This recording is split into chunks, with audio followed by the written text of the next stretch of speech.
everyone. If you're new here, I'm Katie, and today we are going to be talking about all the books that I read in January of 2022.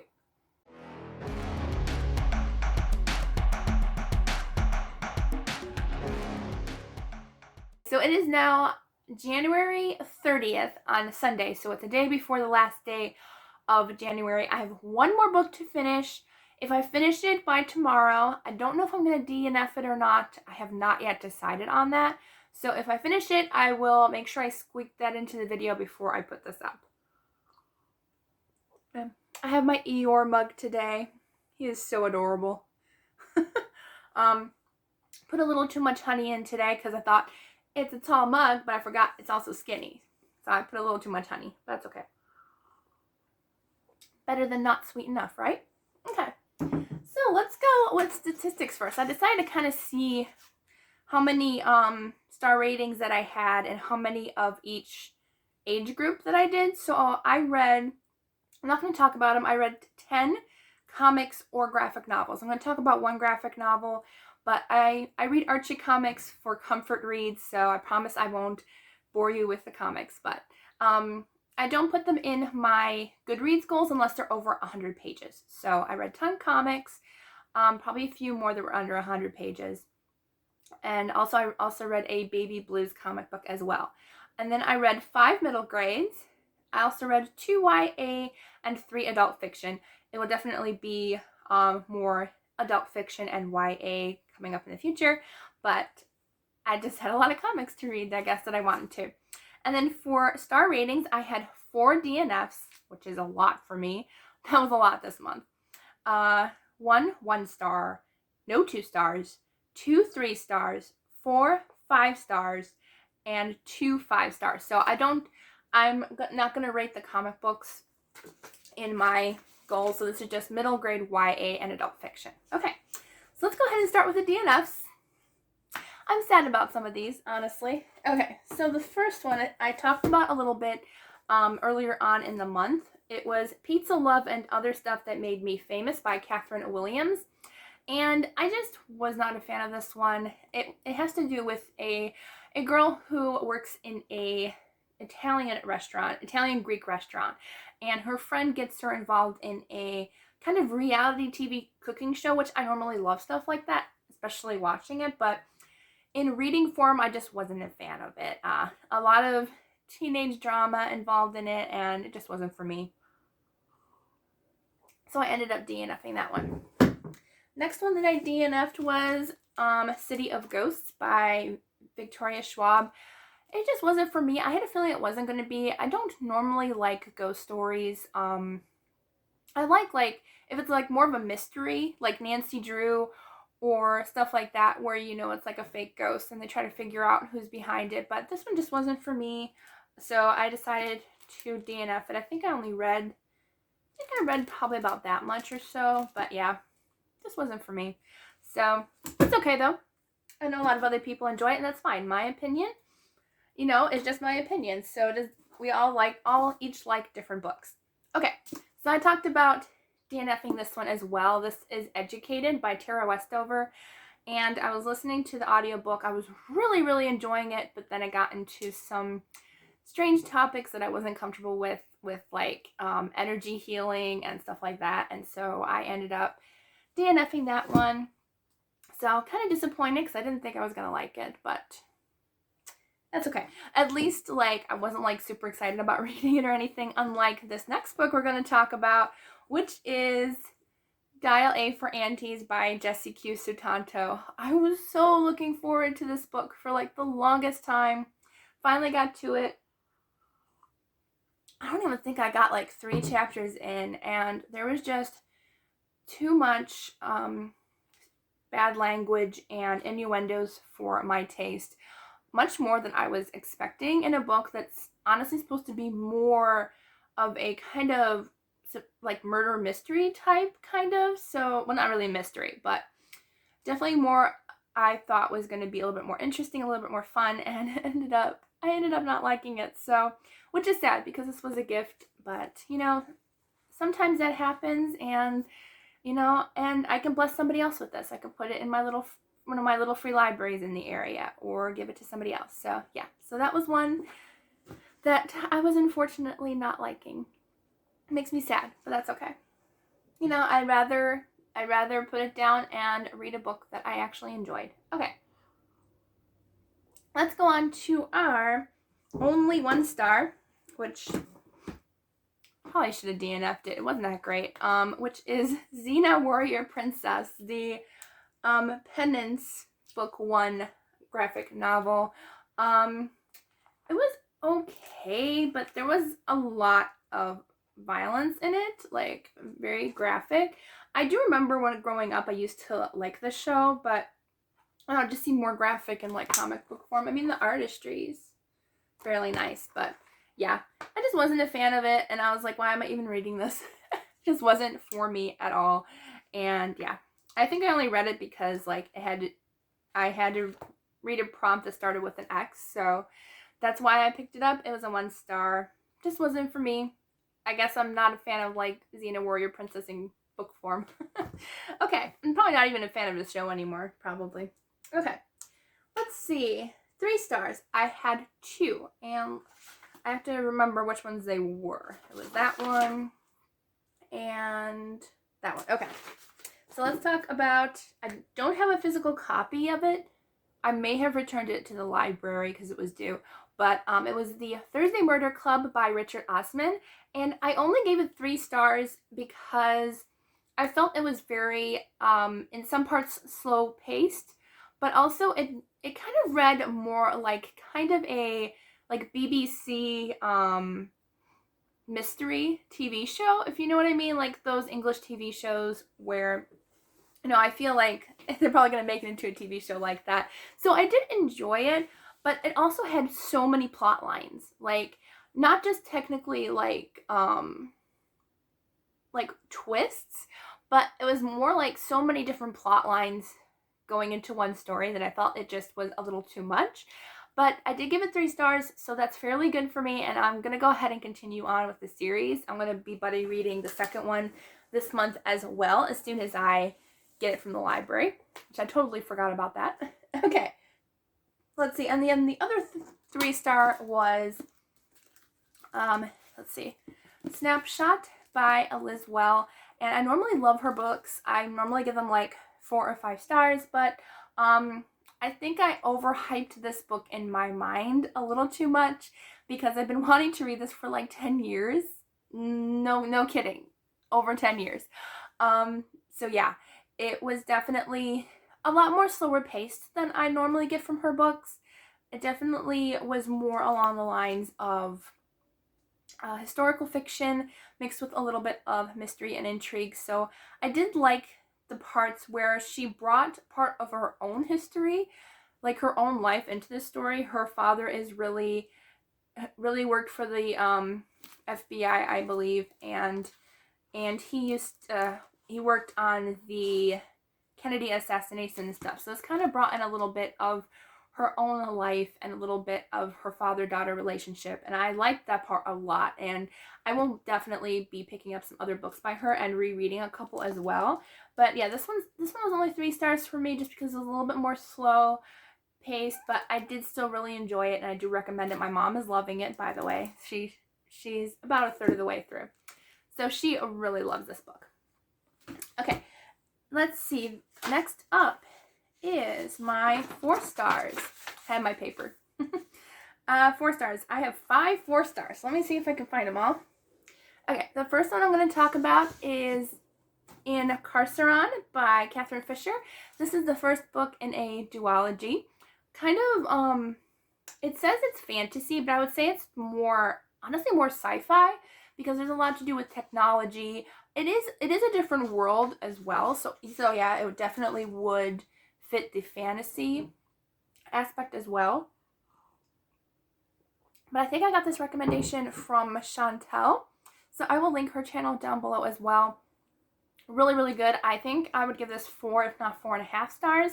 There were some parts that's why I didn't give it a complete 5 star, but so good. I cannot wait to read the second book. So this is about a living prison that is like kind of a living, breathing creature that created this entire world. And I'm confused as to like if somebody did build it or if it was just there to begin with. So very, very good. It's about a girl who she wants to just finally discover what's behind the prison and find out what's going on back there. And it's about a man who, well, not really a man, a teenager, I guess, is in this prison, and he has no memory at all past a couple years before when he found himself in the prison. And so it is really, really good. High-paced, action-filled. I really, really enjoyed it. I keep saying really, really, but it was really, really good. And I cannot wait to read the second book. This is a library copy. I actually own the second book, so hopefully I will get to it soon. Very soon, hopefully. Okay, the next one that I have for a 4-star is, I read a Nancy Drew book as well this month. I read The Secret of the Golden Pavilion by Carolyn Keene, and this is book number 36 in the series. And it was really good. Nancy Drew, her lawyer father meets a man from Hawaii, and he kind of gets an inheritance, but there are these people who are trying to get the inheritance as well, even though they're not in the will technically. So they say that they are another set of children from the father. So she goes to Hawaii to kind of discover there's like a mysterious figure dancing in the Golden Pavilion.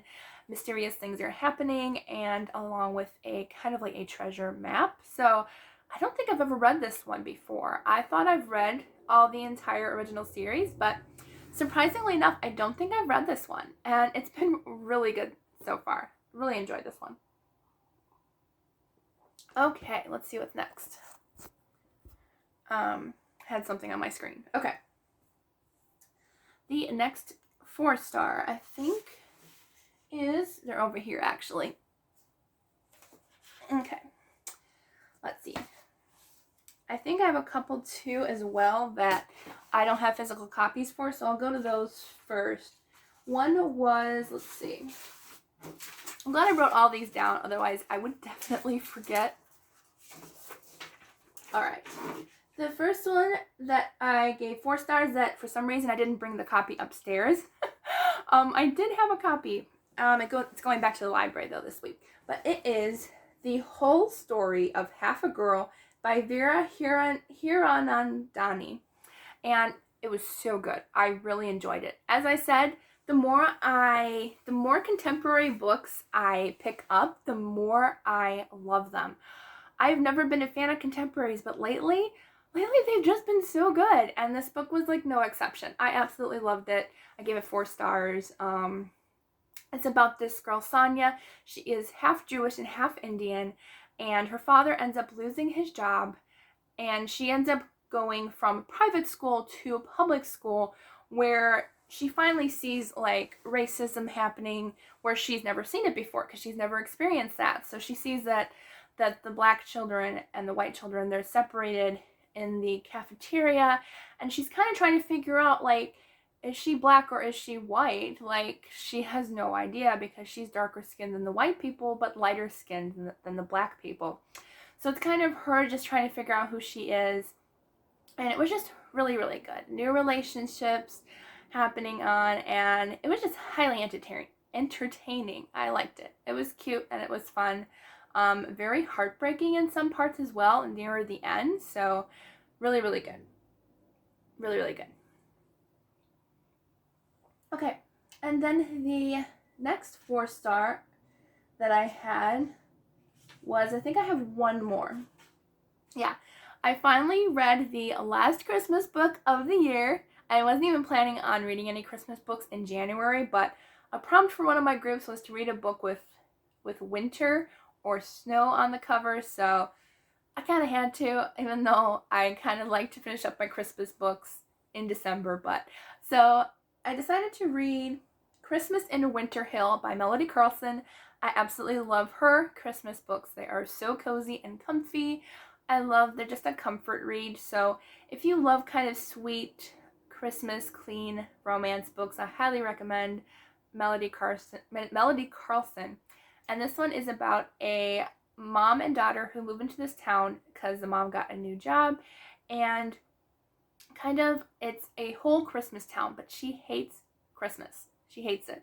And so she's like, she didn't realize that this town, their whole theme is Christmas. And so she comes during the Christmas season, she realizes that Christmas is such a big part of this town. So she needs to figure out what to do with that. And it's just how she meets people who, like, they're kind of unsure about this newcomer, and like she is kind of like the, I can't think of the word, but she's kind of like not really in charge of the town. Like, she's not like the mayor, but she's in charge of like budgets and stuff like that for the town, trying to figure out different steps to take in order to make it a more economical town. And so she figures out some problems with Winter Hill and with the winter and Christmas holiday. And so she ends up kind of getting a few people aggravated with that, but they ended up giving her a second chance, and it's just really cute, really fun. Really, really enjoyed it. And then let's see. I think I have one more 4-star to talk about. Trying to figure out where it is. Oh no, 2 more 4 stars, right? I can't remember if I gave that one 5 stars. One moment. I can't remember.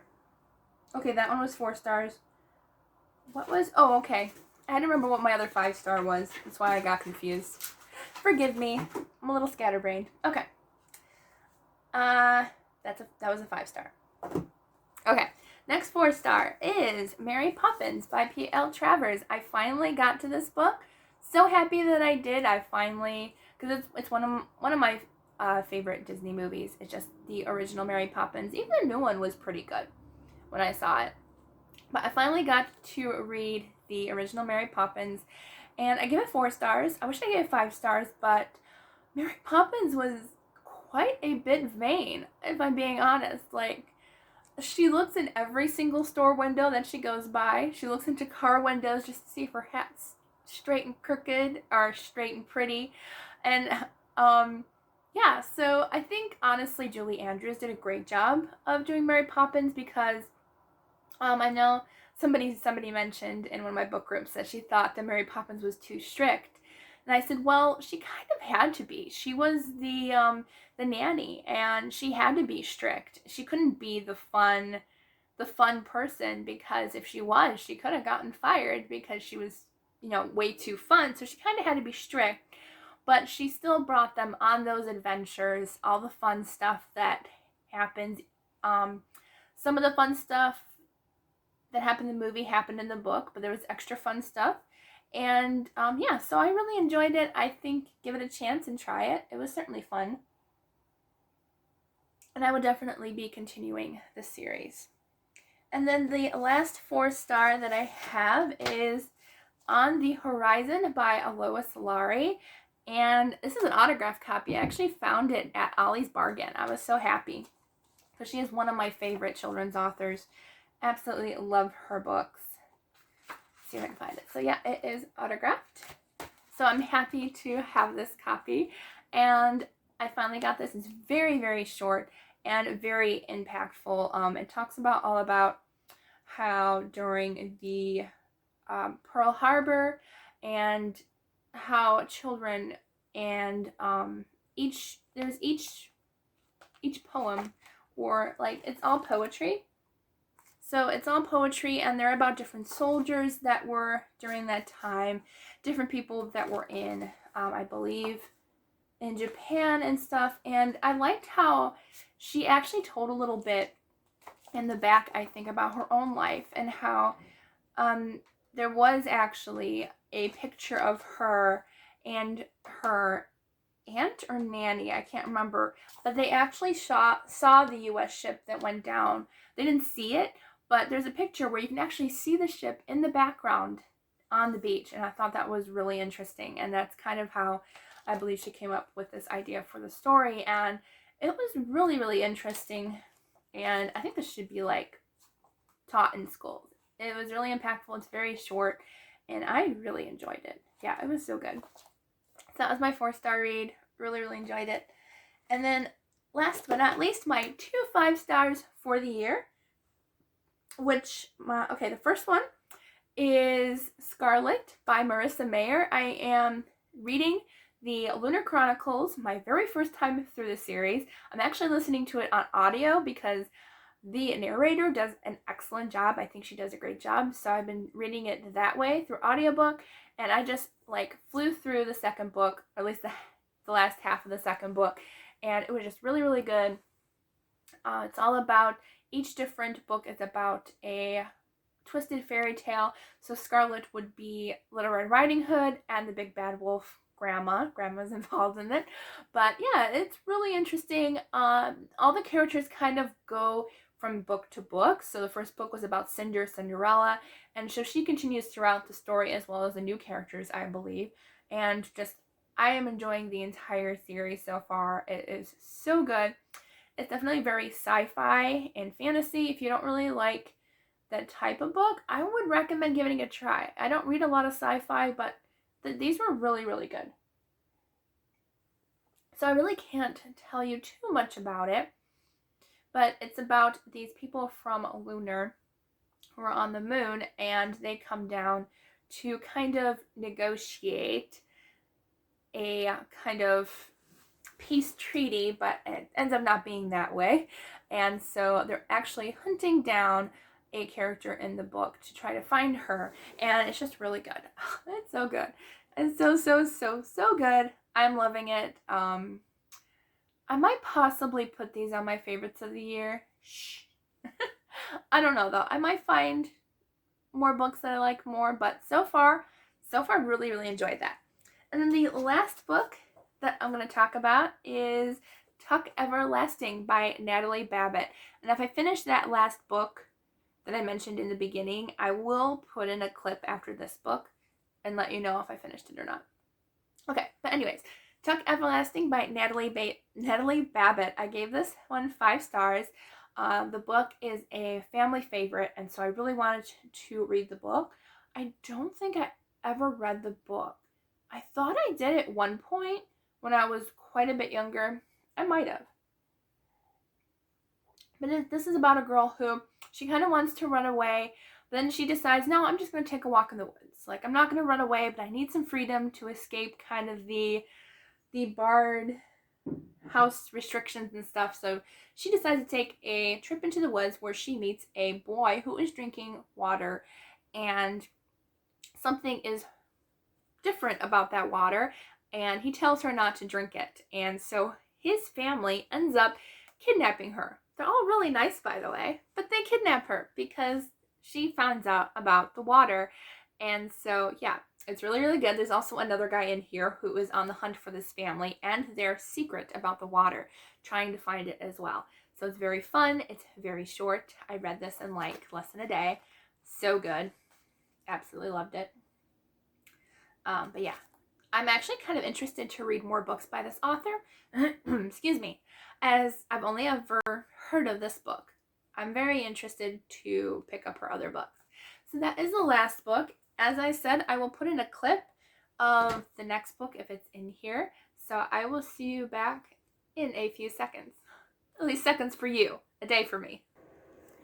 Okay, so I ended up DNFing this book. Nothing wrong with it.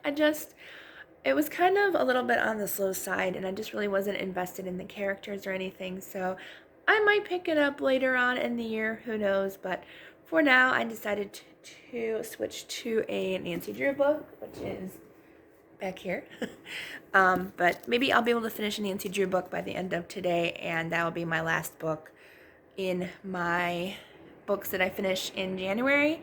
So this one is about Nancy and her friends getting involved in a Chinese mystery about a grandfather whose granddaughter goes missing and leaves a very strange message that is only half finished, and so it's good. I'm enjoying it already. I'm only a few pages in, but I can usually finish this within a day. So that'll be my last book that I finish for the month. I hope you all have a wonderful, wonderful day, and I will see you all in the next video.